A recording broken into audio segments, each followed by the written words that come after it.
Bonjour les amis, aujourd'hui dans cette vidéo, l'infidélité, le péché mignon d'un partenaire toxique. Est-ce qu'il s'agit du tien? Est-ce que tu t'es interrogé sur la fidélité dans ton couple? Si tu t'es arrêté sur cette vidéo, c'est certainement le cas. Dans une relation saine, effectivement, l'infidélité peut tout à fait exister, vient en partie du fait qu'il y a des vraies raisons. C'est-à-dire qu'il y a eu à un moment donné des problèmes de communication, mais on va dire que les choses peuvent s'arranger à partir du moment où les membres du couple sont honnêtes, mettent de part et d'autre les choses sur la table. Il en est tout autrement dans une relation toxique avec notamment un partenaire toxique ou une partenaire toxique. L'infidélité, à ce moment-là, dans ce type de couple, est inhérent à la relation toxique. Reste bien jusqu'au bout de cette vidéo, je vais tout t'expliquer. Si tu me découvres aujourd'hui, je suis Anka et je suis experte en divorce heureux.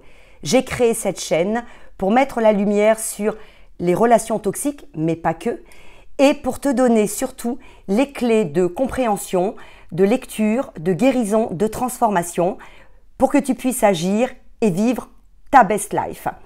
Merci à tous les abonnés qui ont rejoint la chaîne et si tu ne l'as pas encore fait, abonne-toi et surtout partage largement autour de toi. Alors, pourquoi le partenaire toxique est infidèle? Quels en sont les signes? Je commence par les signes. Il y a plusieurs indicateurs qui peuvent te mettre sur la voie. Écris en commentaire si ça te parle et si tu as des choses à rajouter. Une première chose, c'est le travail, les horaires de travail. Cette personne a soit une plage horaire de travail absolument monumentale, qui ne change jamais, ou alors elle travaille, on va dire pas de manière massive, et tout d'un coup, elle va avoir des réunions de travail, elle va avoir des sorties, des choses à finir. Ça peut être le week-end aussi. Tu vois, ça peut être le week-end, tout d'un coup, ton mari ou ta femme va te dire « Ouh là là, il y a un dossier à boucler au bureau ». Et ça, ce sont des vrais signes. Parce que oui, on peut avoir des choses à boucler, ça arrive à tout le monde. Mais observe bien les périodes. Il y a des périodes. Et observe à ce moment-là ce qui se passe dans ta relation. Et mets les choses en lien. Tu auras la réponse.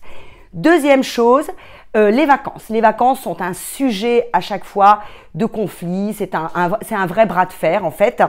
Et on part en vacances pour se dire qu'on se retrouve en famille, on va passer du bon temps quelque part. Et ton partenaire toxique va peut-être te dire que c'est pas le moment, enfin c'est jamais le moment, tu te demandes d'ailleurs quand ça peut être le moment et il préfère que tu partes par exemple avec tes enfants, chez tes parents ou chez une amie. Bon, à ce moment-là, évidemment, ça lui laisse un temps libre infini pendant quelques jours et puis voilà, tu continues à t'occuper des enfants. Troisième chose, c'est observe bien si ton partenaire a l'habitude ou pas de se coucher le soir avec toi ou de te rejoindre quand même assez rapidement dans ton lit. Alors, si tu vois qu'il passe énormément de temps devant la télé, que même, voilà, bon, il s'endort, il se réveille, toi, tu es dans ton lit, soit en train de lire, soit en train d'écouter un podcast ou de dormir, sache que cet éloignement physique aussi est un signe parce que ça lui permet à ce moment-là d'être seul, de pouvoir maintenir ses contacts sur les différentes applications de rencontres parce que comme je l'ai dit dans une vidéo, les personnes toxiques sont extrêmement présentes sur les applications de rencontres et si tu écoutes cette vidéo et que tu es sur un site de rencontre, je te mets véritablement en garde. Mais regarde ma vidéo. Ensuite, il y a ce qui concerne l'apparence physique. Donc, dans les personnes qu'on qualifierait de toxiques, on a deux types d'apparence physique. Soit tu es avec quelqu'un qui ne supporte pas de vieillir, qui fait tout le temps attention à son image physique, son habillement. Bon, voilà, ça c'est bien sûr, nous tous, sans être toxiques, on est aussi rattaché à l'image qu'on produit, mais le rapport qu'on a à notre corps, et bon, on essaye au maximum de l'entretenir, et c'est important. Mais l'image, à ce moment-là, pour une personne saine, n'est pas la même. La recherche de l'image, par l'image, n'est pas la même. Alors, tu as en face de ce partenaire que je viens de décrire, quelqu'un qui n'est pas forcément très attaché à son image physique, voilà, qui n'est pas obsédé par son image physique. Et tout d'un coup, tu vas t'apercevoir qu'il va décider de faire un régime, il faut que tu arrêtes de faire des choses grasses, des choses sucrées, voilà. Donc là, il faut tout d'un coup se remettre en selle physiquement pour avoir une apparence extrêmement soignée, plutôt jeune si ton partenaire est plutôt rentre dans l'âge. C'est encore mon chat qui recommence. Il y a les vêtements, si c'est une personne qui n'est pas forcément attachée à changer de vêtements tous les jours, qui aime s'habiller, qui n'a pas le goût de l'habit naturellement et qui tout d'un coup va renouveler sa garde-robe. Bon, là aussi, interroge-toi. Si la garde-robe est plutôt orientée fringues jeans, bon, t'as compris qui est-ce qu'il essaye de séduire. Hein. C'est pas une mémère de 60 ans. Donc ça, observe bien ces signes. Et puis bon, je vais finir en rigolant, mais c'est les sous-vêtements. Si tu l'as vécu, écris en commentaire. Tout d'un coup, tous les sous-vêtements, chaussettes, caleçons, tout ce qui est sur son corps de manière intime va être renouvelé. Voilà. Alors, je te rassure tout de suite, c'est pas pour toi qu'il le fait. Hein. Donc ça, si tu te poses la question, ne te la pose plus. Alors, pourquoi est-ce que la personne toxique et un partenaire toxique est infidèle, intrinsèquement infidèle? Parce que cette personne a tout le temps besoin d'admiration, a besoin qu'on lui renvoie une image extrêmement positive et valorisante de ce qu'il est, notamment en termes de position sociale. Il a besoin d'un miroir. Miroir, oh mon miroir, suis-je le plus beau? Bon, bah si c'est une femme, tu as compris, suis-je la plus belle? Et puis, il y a le côté enfantin de la personne toxique dont je parle d'ailleurs dans une vidéo. C'est-à-dire qu'en fait, tu as l'image d'un enfant.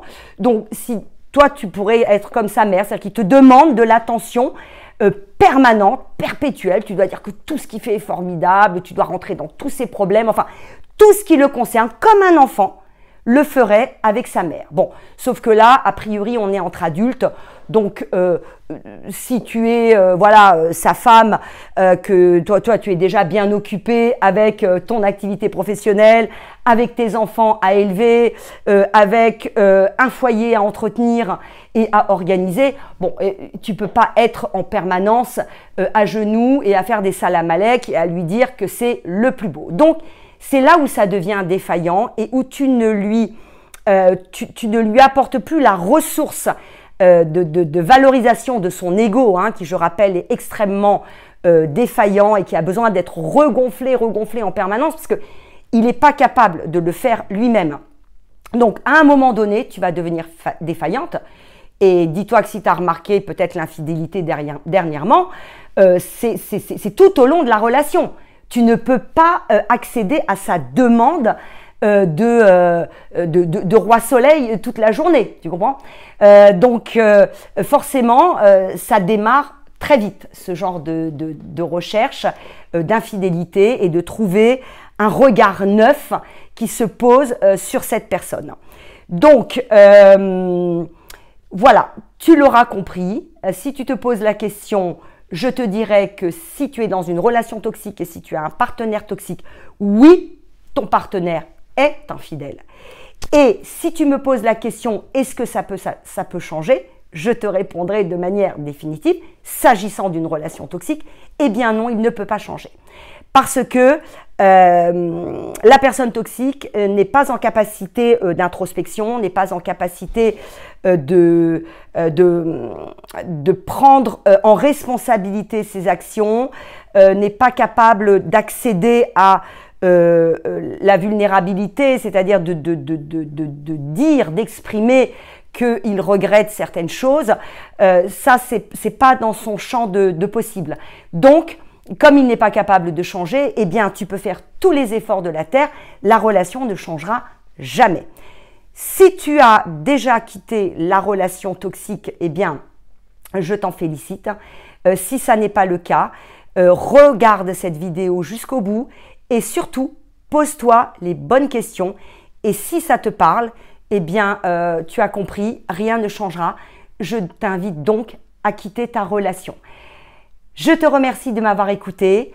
Je termine en te disant, sois forte, sois courageuse, agis pour toi, prends soin de toi et tu deviendras le phénix. Je te remercie et je te dis à très vite.